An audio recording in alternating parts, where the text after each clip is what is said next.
नमस्कार दोस्तों, आज के इस वीडियो में हम बात करने वाले हैं एक ऐसे सवाल पर जो लगभग हर मिडिल क्लास इंसान के दिमाग में आता है। सवाल बहुत सिंपल है, लेकिन कंफ्यूजन बहुत ज्यादा। अगर मेरे सेविंग अकाउंट में 50,000 रुपए पड़े हैं तो इस पर कितना टैक्स कटेगा। बहुत सारे लोग सोचते हैं कि जैसे ही बैंक में पैसा आता है या अकाउंट में बैलेंस बढ़ता है, गवर्नमेंट तुरंत टैक्स काट लेती है। कुछ लोग ये भी मान लेते हैं कि सेविंग अकाउंट में 50,000 क्रॉस होते ही टीडीएस कट जाता है। लेकिन दोस्तों, सच्चाई इससे थोड़ी अलग है। आज मैं आपको बिल्कुल क्लियर और प्रैक्टिकल लैंग्वेज में समझाऊंगा टैक्स कब लगता है, कितना लगता है और कब बिल्कुल नहीं लगता।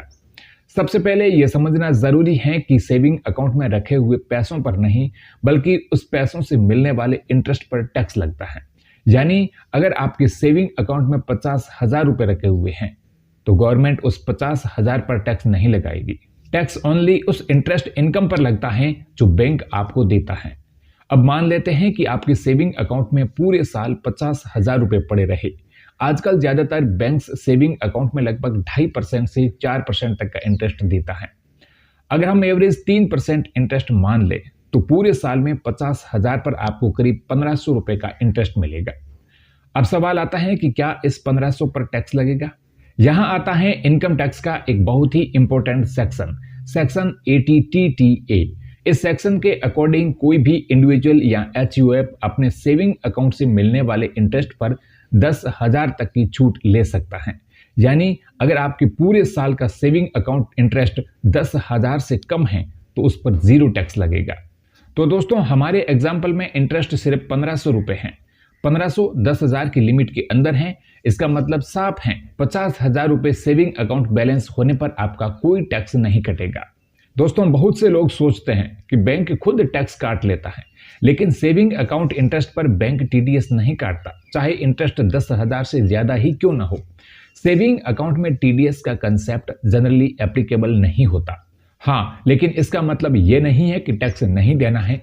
अगर आपका सेविंग अकाउंट इंटरेस्ट 10,000 से ऊपर चला जाता है तो जितना अमाउंट 10,000 से ऊपर होगा वो आपकी टैक्सेबल इनकम में ऐड हो जाएगा।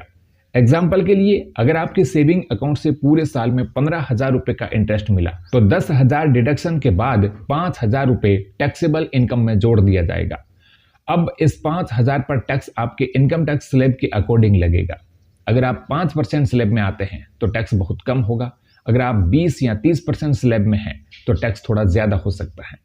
लेकिन फिर दोहरा देता हूं कि सिर्फ 50,000 रुपए सेविंग अकाउंट बैलेंस होने से कोई टैक्स नहीं लगेगा।